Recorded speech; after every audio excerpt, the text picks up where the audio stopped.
Good morning, Marmite. Hope you had a good weekend. Thank you for the feedback. Obviously, we went through those videos on Friday afternoon. A lot of really good looking stuff. Okay, obviously, Friday morning, great round there, great nine holes. It will come, and obviously, our last couple of rounds have been fantastic as well. So we're really happy with that. Okay, we're on a good track here. So let's quickly start with alternating high and low. Again, I think you know we can do still a bit of short game work in terms of execution on the golf course, in terms of visualization and feel and what is the right shot. Maybe a little bit of reading the lie, but it already has, but it'll start happening more naturally anyway. So keep those highs and lows, but I still feel like it's a little inconsistent with the strike. Okay, I'm not talking about the low point. Every now and then, a high one with a low point is a little behind. That's fine. That's completely acceptable. Does happen, but it's still a little bit. Sometimes a little bit heel side, sometimes a little bit toe side with those strikes. Okay, so work really hard on center striking. Okay, really concentrate on positioning the ball in the middle of the face and trying really hard to hit the middle of the face.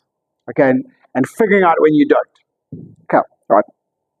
Swing is in a really great place. Okay, so our swing is somewhere that shut and hold's getting so much better, isn't it? Okay, so it's not waving around so much. It's not getting across. Shoulder plane is good. All right.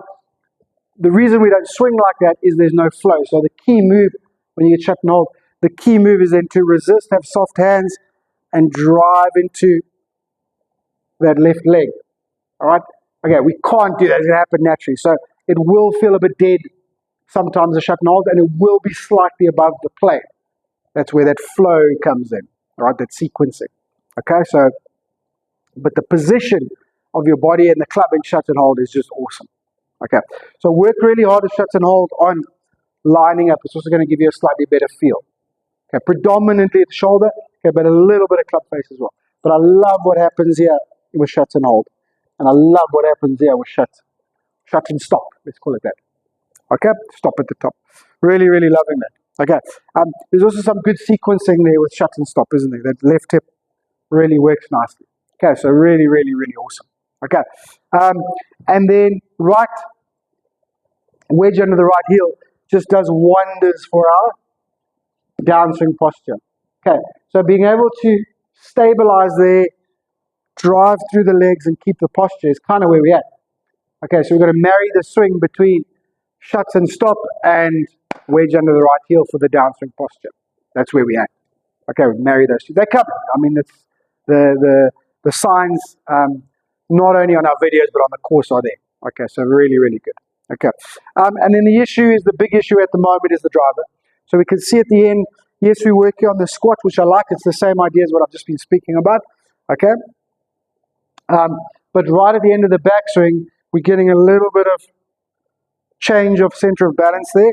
So that moves everything in that direction. Something we have covered before in terms of the slide and that.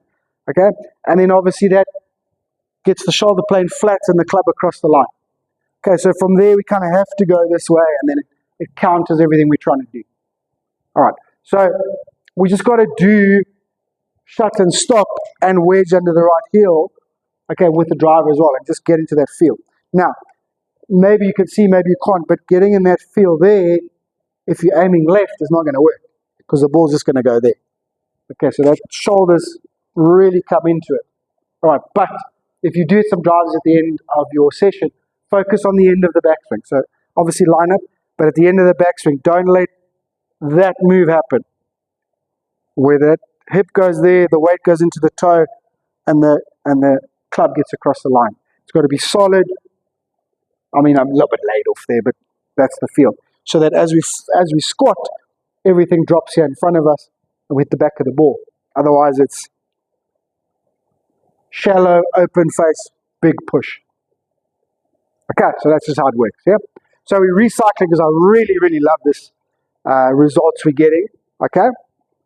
So recycling last week's session pretty much. Okay, with just slight different thoughts and feels. Okay, so the high and low, dual functional stuff. The high and low is real focus on setting the ball in the middle of the face and hitting the middle of the face. Okay, all right.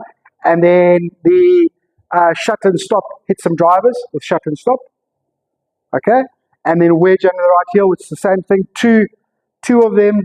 You have to do the stop first. You have to learn how to stop first, even though some of the strikes are horrible. And then when you do go, it just looks amazing. All right, but you've got to do 2 first with keeping it there all the way. All right, and then your 2 where you release it. Try release it just after you hit the golf ball. That's when you're trying to release it. Okay, and then same thing, do some of those with the driver as well, please. Okay, right, so there's your work. Thank you very much. Keep up what you're doing. I love where we're at. Have a good week. I'll talk to you during the week. All right, thanks, my mate.